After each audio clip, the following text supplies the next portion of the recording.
అందరికీ నమస్కారం. నేను సురేష్. మా నాయకుడు కార్యక్రమానికి ఈరోజు మనకి ఒక అతిథి వచ్చారు. ఆ అతిథి రాజమహేంద్రవరం రూరల్ జేగురుపాడు గ్రామానికి చెందిన సుబ్బు ఎలియాస్ ఆకుల సుధాకర్. ఆయన అడిగి అసలు రూరల్ నియోజకవర్గంలో ఉన్న పరిస్థితి ఏంటి, గెలుపు ఎవరిని వరించబోతుంది అనే విషయాల మీద కొంచెం వివరణ తీసుకునే ప్రయత్నం చేద్దాం. ఇది కేవలం వివరణ మాత్రమే, వారి అభిప్రాయం తెలియజేస్తారంతే తప్ప మరొకటి కాదని తెలియజేసుకుంటూ నమస్కారం అండి. నమస్కారం సార్. జేగురుపాడు గ్రామం నుంచి మీరు వచ్చారు. మీరు ఒక ఎంపీటీసీ అని కూడా తెలిసింది. ఇప్పుడు ఎన్నికలు సమీపిస్తున్న వేళ అసలు రాజకీయ ముఖ చిత్రం ఎలా ఉంది రూరల్లో? ఎందుకంటే పైకి కనిపించేది వేరు, లోపల క్షేత్రస్థాయిలో మీరు ఆల్రెడీ ఒక ఎంపీటీసీగా గెలుపొందారు.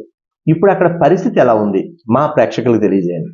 మరి రాజమండ్రి రూరల్లో ఇదివరకు కన్నా ఇప్పుడు వైఎస్ఆర్ కాంగ్రెస్ పార్టీ మరి ఎవరైతే మన రాష్ట్ర మంత్రివర్యులు శ్రీ చలపైన శ్రీనివాస వేణుగోపాలకృష్ణ గారు రాజమండ్రి రూరల్కి ఇన్ఛార్జ్గా వచ్చిన తర్వాత మరి అప్పటి వరకు ఉన్న రాజకీయం వేరు, ఇప్పుడు మినిస్టర్ గారు అనే వ్యక్తి వచ్చిన రాజకీయం చాలా మార్పులు చెందింది. అలాగే గ్రౌండ్ లెవెల్ వరకు కూడా వైఎస్ఆర్సీపీ ఇంతవరకు లేని విధంగా ఇప్పుడు చాలా మెరుగ్గా ఉండి గెలుపు వైపు దూసుకుపోయే విధంగా మరి రాజమండ్రి రూరల్లో వైఎస్ఆర్సీపీ పార్టీ అయితే మరి మనం చెప్పుకోవడం కానీ ప్రజలు చెప్పే పరిస్థితులు అయితే ప్రస్తుతానికి ఉందని మాకు అనిపిస్తుందండి. నిజం చెప్పే దమ్ము మీకుందా? ఖచ్చితంగా. ఇప్పుడు మీరు ఏదైతే మంత్రి గారు చెల్లుబోని వేణుగోపాలకృష్ణ గారు అన్నారో, ఆయన విభజించి పాలిస్తున్నారు, వాళ్ళ బీసీకి ఎక్కువ ప్రాధాన్యత ఇస్తున్నారు, ఓసీలను మిగిలిన వాళ్ళందరినీ కొంచెం దూరంగా పెడుతున్నారని ఒక ప్రచారం జరుగుతుంది. ఇందులో నిజమెంత? అంటే మంత్రి గారు వచ్చింది ఏదో ఒకవేళ విభజించి పాలించు అనే దానికి అది ఒక తెలుగుదేశం ప్రభుత్వాన్ని తప్ప వైఎస్ఆర్ పార్టీలో ఉండదు. ఒక నిజంగా మంత్రి గారు ఆ పద్ధతే ఫాలో అవుతే ఆయన వచ్చి ఎన్ని రోజులైంది, గట్టిగా అయితే 2 మాసాలు కాలేదు, అప్పుడు ఆయన విభజించడం ఎవరైతే ఇంకా ఆయన ఇప్పుడు అవగాహన చేసుకుని ఇప్పుడే అంతా కూడా సెట్ చేసే పనులు ఆయన ఉంటే ఇలా విభజించడం ఎక్కడ ఉంది, పాలించడం ఎక్కడ, రెండూ లేవు. ప్రస్తుతానికి ఆయన అంతా వర్క్ మొత్తం అంతా సెపరేట్ చేయడం పనిలో ఉన్నారు ఆయన. అంతేగాని విభజించి పాలించే రాజకీయం ఎక్కడ. ఎందుకంటే నేను ఏ సమస్య వచ్చినా ముందు చల్లబోయే మినిస్టర్ గారు తన దగ్గరికి, మినిస్టర్ గారి దగ్గర కాకుండానే మినిస్టర్ గారు తన దగ్గర 2 విషయాల మీద నేను సమస్యల మీద నేను వెళ్తే విత్ ఇన్ సెకండ్స్ లో మరి నాకు రిజల్ట్ రావడం జరిగింది. అదే విభజించి పాలించంటే ఆ రెస్పాన్స్ ఎందుకు వస్తుంది? నాకు రాదు కదా. చందన్ నాగేశ్వర్ ఆయన రూరల్లో దూసుకుని పోయేవాడు అని కొంతమంది అంటున్నారు. ఆయన ఏ పని చెయ్యకే పక్కన పెట్టేశారని మరికొంతమంది అంటున్నారు. అసలు చందన్ నాగేశ్వర్ పై మీ అభిప్రాయం ఏంటి? చందన్ నాగేశ్వరరావు చాలా మంచి వ్యక్తి, ఎటువంటి విమర్శ లేని వ్యక్తి. ఆయన నియోజకవర్గ సమన్వయకర్త మొన్నటి వరకు మాజీ సమన్వయకర్త ఉండేవారు. అప్పుడు ఉండగానే ఆయన యొక్క పనితనం మెచ్చి మళ్ళీ అదే అలాగే రాష్ట్ర సుందరీకరణ గ్రీన్ అనేది కూడా పదవి కూడా మన పార్టీ ఆయనకి ఇవ్వడం జరిగింది. ఆయన మంచి వ్యక్తి కాబట్టి కదా ఈయన చిన్న వయసు తక్కువ టైంలో రాజకీయాల్లోకి వచ్చి దాన్ని ఎస్టాబ్లిష్ చేసుకునే వ్యక్తి ఎవరున్నారంటే ఒక చందన్ నాగేశ్వర గారు. ఎందుకంటే ఆయన రాజకీయాలకి కాకుండా ఎవరికి ఏ సమస్య వచ్చినా ఆయనకంటూ తెలియపరిస్తే ఖచ్చితంగా కూడా ఆయన సాయం చేస్తున్నది ఇది జగమైన సత్యం. అలాగే రీసెంట్ గా ఒక 2-3 రోజుల క్రితం కూడా మా జగిరిపూడి గ్రామం నుంచే ఒక దళిత యువకుడు పడిపోతే, పెయింటింగ్ చేసుకుంటూ 3 స్టేర్ల నుంచి కింద పడిపోతే ఇలా సాయం ఆయన కానీ తెలుసుకుని ఆయన సాయం చేయడం జరిగింది. చందన్ నాగేశ్వర గారు మరి పార్టీకి పైన అధిష్టానం ఎలా చెప్తే అలా నడుచుకునే వ్యక్తుల్లో ఆయన ఒకడని చెప్పేసి ఈ రోజు అధిష్టానం పోటీ చేయమంటే పోటీ చేస్తాను, అధిష్టానం వేరే వాళ్ళకి అవకాశం ఇస్తే నేనే ముందు వరుసలో ఉంటానని చెప్పి దగ్గర గెలిపించుకుంటాను భరోసా ఇచ్చిన వ్యక్తి ఎవరంటే ఈ రాష్ట్రంలో మొట్టమొదటి వ్యక్తులు ఒక చందన్ నాగేశ్వర గారు మనం ఖచ్చితంగా చెప్పవచ్చు. రీసెంట్ గా మీ గ్రామంలో దివంగత నేతలు వంగవీటి మోహన్ రంగా మరి జక్కంపూడి రామ్మోహన్ రావుల విగ్రహాలను ఆవిష్కరణ చాలా అద్భుతంగా చేశారు. ఈ కార్యక్రమంలో అగ్రతాంబూలం జక్కంపూడి కుటుంబానికి అక్కడ ఇవ్వడం జరిగింది. అది మా మాట కాదండి, ప్రజల మాట. అసలు జక్కంపూడి కుటుంబంపై మీ అభిప్రాయం ఏంటి? అంటే జక్కంపూడి కుటుంబం మా అభిప్రాయం ఏంటంటే ఇప్పుడు జగ్గమ్మోహన్ రామ్మోహన్ కేసులు ఆయన మినిస్టర్ ఉన్నతను మాకు తెలిసి తెలియని యువకులు. దానికి అప్పుడు ఆయన దగ్గరుండి ఆయన యొక్క అడుగుజాలను నడిచిన వ్యక్తులు ఎవరనంటే మా గ్రామం నుంచి అక్కడ మండలం నుంచే కాకుండా ఒక స్టాలిన్ అనే ఒక వ్యక్తి ఒక జగ్గంపూడి రామ్మోహన్ గారు అంచులుగా ముఖ్య అంచులుగా ఉండేవారు. అలాగే ప్రతి సంవత్సరం ఆయన వర్ధంతికి కానీ జయంతికి కానీ మా స్టాలిన్ అనే వ్యక్తి ఎవరైతే మా గురువు గారు, మీ జగ్గంపూడి రామ్మోహన్ గారు అసలైన శిష్యులైన వారసులు ఎవరైనా ఉన్నారంటే ఒక మా దళితులే అని చెప్పేసి ఆయన గర్వంగా చెప్పిన సందర్భాలు చాలాసార్లు ఉన్నాయి. అలాగే జగ్గంపూడి చేసిన మంచి పనులు మాకైతే తెలియకపోతే అలాంటి పెద్దల వల్ల తెలుసుకునే అవకాశం మరి మళ్ళీ ఆయనతో తెలియని అనుచరులని స్థానిక ఇలాంటి వ్యక్తుల వల్ల మాకు జగ్గంపూడి గారి గొప్పతనం కూడా ఆయన వ్యక్తుల ద్వారా మేము తెలుసుకున్న పరిస్థితి ఖచ్చితంగా ఉంది. ఇప్పుడు జక్కంపూడి గణేష్ యూత్ ఐకాన్ అంటారు, యూత్ లీడర్ అంటారు. మీకేమన్నా ఆయన ఉపయోగపడుతున్నాడా? ఒక సలహా పరంగా కావచ్చు, రాజకీయ పరంగా కావచ్చు, ఏ విధంగా ఆయన మీలో ఎక్కువగా మీ గురించి మీ మీన్స్ ఏంటంటే యువతలో ఎక్కువ క్రేజ్ ఉంది ఆయనకి. ఆయనపై మీ అభిప్రాయం? అంటే గణేష్ అన్న కోసం చెప్పంటే కులం కానీ మతం ఏ భేదం లేకుండా ఆ వయసుకి సంబంధించి ఒక యూత్ ఐకాన్ కాబట్టి ఆయనకు ఒక కులం లేదా మతం, ఎందుకంటే ఆయన గురించి చెప్పాలంటే ఆయన చుట్టూ ఉన్న వ్యక్తుల్లో ఆయన సంబంధించిన వ్యక్తులు అందరూ బయట వ్యక్తులు ఉంటారు. పైగా ఒకళ్ళు దళితులు కానీ ఒక బీసీ యువకులు కానీ గణేష్ అని ఆయన సామాజిక వర్గం కన్నా గౌరవించి ఆయన అభిమానించిన బయట సామాజిక వర్గాల వాళ్ళు ఇంట్లో ఫ్యామిలీ కాకుండా ఎవరు ఎక్కువ అంటే గణేష్ అన్న వ్యక్తి ఎక్కువ అనే స్థాయిలో అన్నారు కదా. ఆయన గురించి ఎంత చెప్పినా తక్కువ అని చెప్పి ఈ సందర్భంగా ఆయన కోసం ఖచ్చితంగా చెప్పాలి. అలాగనే ఇది మేము రాజనగరం నియోజకవర్గంలో ఉన్నాం, ఇక్కడ ప్రజలకే సాయం చేస్తాం అనే కాకుండా రాజమండ్రి రూరల్ కావచ్చు, రాజమండ్రి అర్పణ కావచ్చు, రాజనగరం నియోజకవర్గం కావచ్చు, ఈ చుట్టుపక్కల రామనాపురం నుంచి కూడా కావచ్చు, అన్న దృష్టికి ఏ సమస్య అయినా ఇంచుమించుగా ఎక్కువ ఒక కాలేజ్ ఫీజులు యువకులు ఈ మధ్యకాలంలో కట్టలేని సమయాల్లో కానీ ఒక యాక్సిడెంట్ కానీ జరిగినా ఇలా హెల్ప్ కానీ చేయడంలో మరి ఎవరైనా ఉండండి. ఫస్ట్ మొదటి ఉమ్మడి తూర్పుగోదావరి జిల్లాలో ఎవరైనా సాయం చేసే వ్యక్తి ఉన్నారంటే మళ్ళీ ఆయనతో వచ్చిన గొప్పతనం ఏంటంటే ఏ సాయం చేసినా పబ్లిసిటీ వద్దు, మీరు కావాలంటే నా పేరు చెప్పాలి ఆఫీస్కి వెళ్ళండి తీసుకోండి అన్న మాట తప్ప నేను రానంటే ఒక మాటతోనే తెలియబడి తప్ప ఇంకా అంతమంది ఏం చేయరు. అటువంటి వ్యక్తిని రేరుగా చూడాలి. ఆ రేరుగా చూసిన వ్యక్తుల్లో ఒక జగ్గంపూడి గణేష్ అని ఒకరు. మిమ్మల్ని స్టాలిన్ గారు అంతరాత్మ అంటారు, అది ఎంతవరకు నిజం పక్కన పెడితే స్టాలిన్ గారిలో మీకు నచ్చిన అంశాలు ఏంటి, నచ్చని అంశాలు ఏంటి, నిర్మోహమాటంగా చెప్పండి.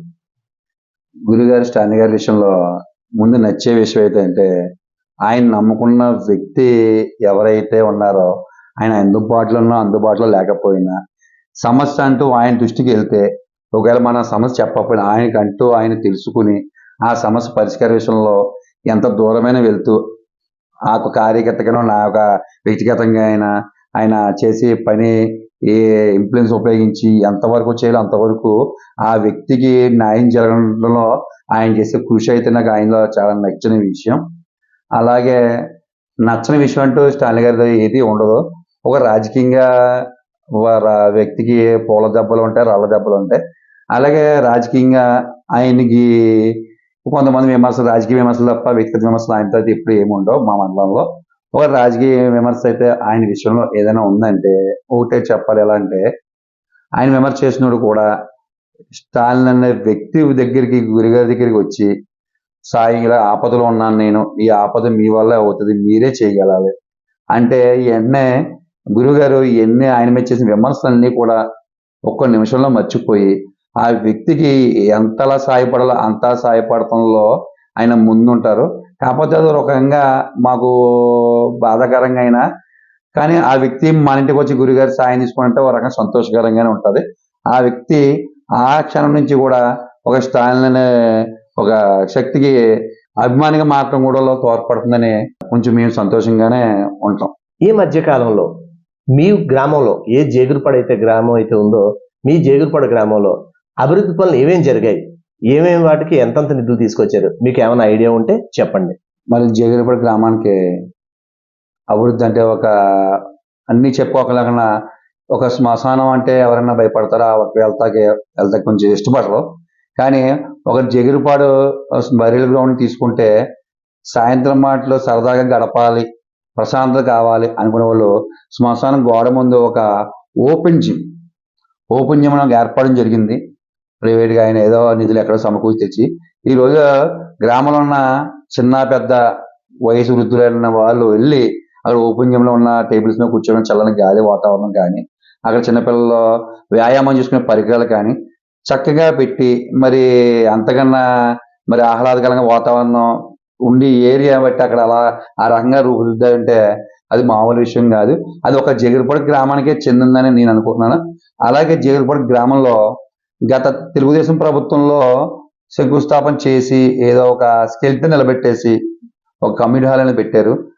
ఆ ఓసీ కమ్యూనిటీ హాల్ ఏరియాలో పెట్టారు కాబట్టి దాన్ని అలాగే వదిలేయకుండా ఈయన మన ఇంట్లో సొంత పని అలా చేయించుకుంటావు కుర్చీ వేసి కూర్చుని ఆ పనులన్నీ కూడా దగ్గరుండి ఆ ఒక పాడుబడిన ఆ ఇంటిని ఒక చక్కటి జేజీపీ కన్వెన్షన్ హాల్ అని దానికి ఒక పేరు పెట్టి ఒక 1000 మందికి ఒక ఫంక్షన్ చేసుకుంటా ఇబ్బంది లేకుండా ఈరోజు గ్రామంలో దాన్ని ఏర్పాటు చేసి మరి అందరు ప్రజలందరికీ ఒక కులం లేదు మతం లేదు ప్రాంతం లేదు జైలుపడి సంబంధించి ఎవరికైనా చాలా ఆనందంగా పెళ్లి చేసుకొని ఏ ఫంక్షన్ శుభకార్యాలు ఏ ఫంక్షన్ చేసుకున్నా అందుబాటులో ఉండే విధంగా అదొక కమ్యూనిటీ హాల్ తీసుకొచ్చి మరి ఇలా ప్రజలకి అప్పచెప్పిన విషయం అయితే మీరు చూసి ఉంటారు మనం ఓపెనింగ్ లో. మరి అంతకన్నా ఇంకా అభివృద్ధి చేయాలి అంటే ఇంకేముంటది చెప్పండి. అలా జగిరిపూడి గ్రామం ఉన్నట్టు కడియం మండలం ఇన్ని గ్రామాలు ఉన్నాయి కదా, జగిరిపూడి గ్రామం ఉన్నట్టు ఒక అభివృద్ధి సంక్షేమం కానీ రెండిట్లో మొదటి ప్లేస్ లో ఒక జగిరిపూడి గ్రామం ఉంటుందని చెప్పుకోవాలి. దానికి ప్రదాత ఎవరంటే మా గురువు గారైన యాదాల సతీశన్ స్టాలిన్ గారని పూర్తి క్రెడిట్, దీని క్రెడిట్ అంతా కూడా ఆ సర్పంచ్ అయిన స్టాలిన్ గారికి ఇవ్వాలని చెప్పి నేను ఎక్కడైనా సరే ఇదే వాదిస్తుంటాను. మీరు ఒక ఎంపీటీసీగా గ్రామ కమిటీ అధ్యక్షుడిగా చేస్తున్నారు. రాజకీయాల్లో మీకు మంచి భవిష్యత్తు ఉంటుందని మీరు రాజకీయాల్లో ఉండడం జరిగిందా, లేకపోతే మరేదైనా? రాజకీయాల్లోకి మంచి భవిష్యత్తు ఉంటుందని సంగతి నాకు తెలియదు, కానీ రాజకీయాల్లో వల్ల ఒక 10 మంది సాయం చేయొచ్చు అని ఒక కాన్సెప్ట్ అయితే నా నిజ జీవితంలో కూడా నేను ఇన్ఫ్లుయెన్స్, మా ఫ్యామిలీ ఎవరు రాజకీయవేత్తలు ఎవరు లేరు, స్టార్టింగ్ నా నుంచే మొదలైంది.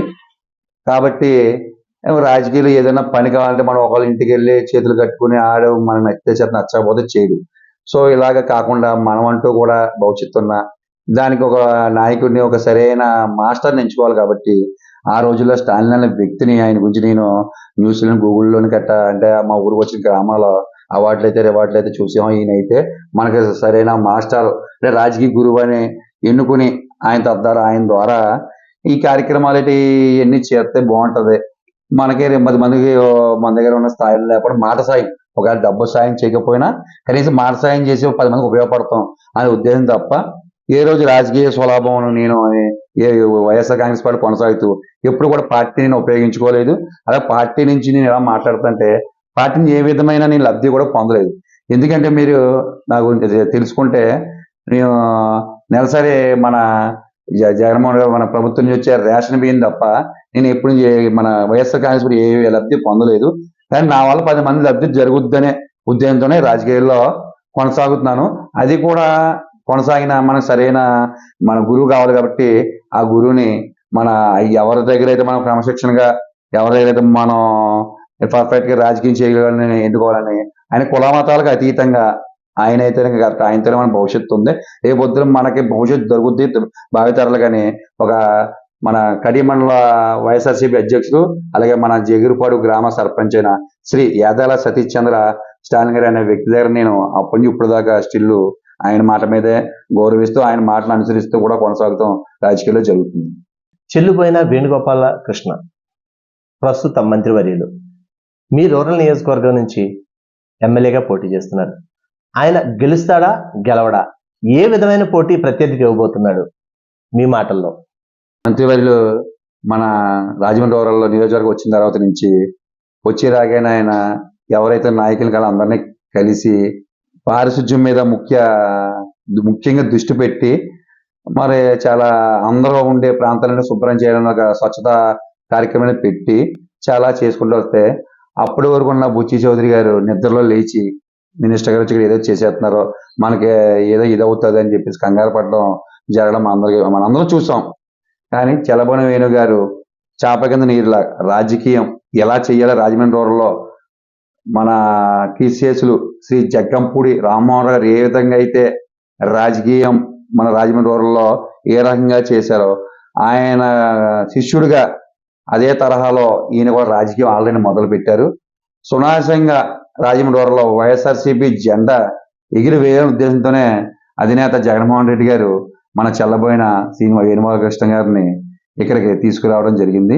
ఖచ్చితంగా రాజమండ్రి రూరల్లో ఈసారి ఎగిరే జెండా వైఎస్ఆర్సీపీ జెండా అని ఖచ్చితంగా చెప్తాం. ఆ మాట మాదే కాకుండా రాజమండ్రి రూరల్ ప్రాంత ప్రజలు కూడా పైన జగన్మోహన్ రెడ్డి పథకాలు, సంక్షేమ పథకాలు ఏంటి ఇవన్నీ చూసి మరి ఏ మెజారిటీ ఎలాగనే దిశలో మనం మాట్లాడగలం తప్ప నగ్గుతారా, నాకు ఏమైనా క్వశ్చన్ అయితే మనకి మాట్లాడుకునే అవసరం లేదు. ఓకే సుధాకర్ గారు, చాలా ఓపికతో మా ప్రశ్నలకు సమాధానాలు తీసుకొచ్చారు. ధన్యవాదాలు. నమస్కారం.